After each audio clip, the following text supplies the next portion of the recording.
The DXY has just done something for the first time in over 500 days, going back to May of 2021. On the daily chart is what you see in front of you, just a naked price chart. If you need 47 different indicators and things to say to try to prove your point, probably not that valid of an argument.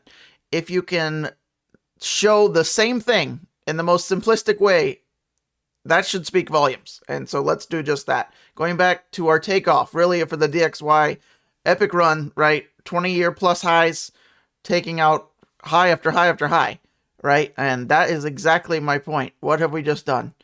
Looking back here, what we have consistently, this is 500 plus days. So this is not on a 5-minute chart or an hourly chart, right? This is the daily chart going back 500 plus days. We have consistently made higher highs and higher lows all the way up until very recently, right? New high, so far the highest high. Low, we're still good. Lower high, lower low.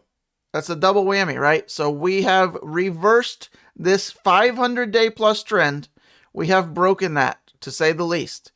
Are we going to reverse, right? Who knows? But this is certainly a sign worth paying attention to.